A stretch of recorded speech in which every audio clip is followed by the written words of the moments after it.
So welcome to another short video of Explore with Michael. We're now actually in the spiritual hub of the city of Saleh.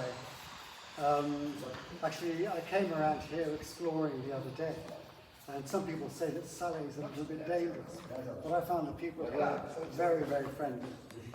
It's a very complex, a lot of the Medinas in Morocco are very difficult to negotiate your way around. But actually, I remember I asked one particular fellow for directions. He was on a motorcycle going around these various little streets, and I asked him for directions, and he actually put me on the back of his bike and took me here, because this is the Grand Mosque of Saleh. It was built with the city in around 1030. It's been restored and rebuilt several times in its history.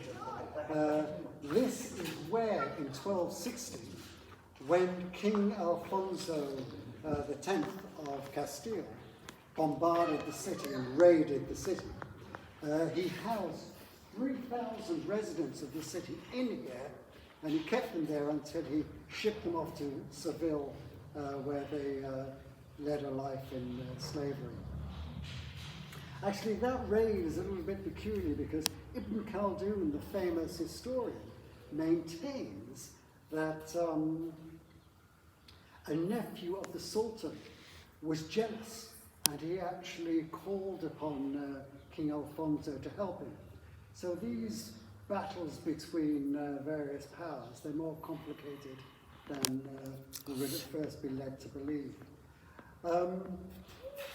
Also, in 1850, this mosque was damaged by shell fire from a French fleet. As I said in a previous video, in the 1850s, there was a famine here in Morocco, and the residents here, they seized a ship and took several tons of grain to feed themselves. And it reminds me a little bit actually of the famine in Ireland, where the British government did very little to help the people. And the French government, they were actually in Algeria at the time. And rather than help the people in North Africa, they ended up bombing the place with their shipping. It wasn't a one-way thing. The fortified artillery here in the city, they exchanged fire with the French Navy, and there was damage done on both sides. When the French protectorate was established here, this mosque was closed down, because here a lot of people, this became a centre for independence, and people petitioned for independence. And also a prayer in unison was established here called the Latif, and people would recite it together, and it was very powerful, and it spread like wildfire all over the country. Anyway, thankfully, eventually, independence was achieved, and in no small part to the residents here.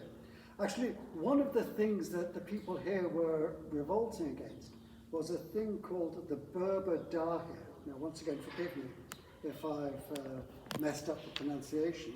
And this was allowing the Berbers to have a separate rule to the Arabs. And the Arabs wanted to be ruled by Islamic Sharia law and so forth. And they didn't want to be divided.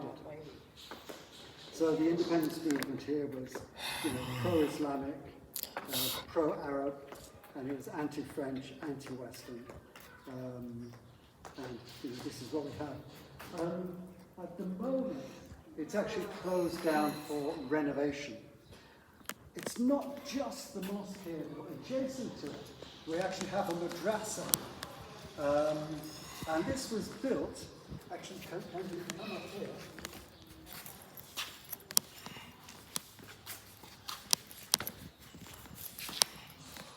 By Sultan Abu Hassan, and he was referred to actually as the Black Sultan, and he built this very beautiful madrasa. And actually, if you look up, there's this very ornate carving there, and inside it's really lovely.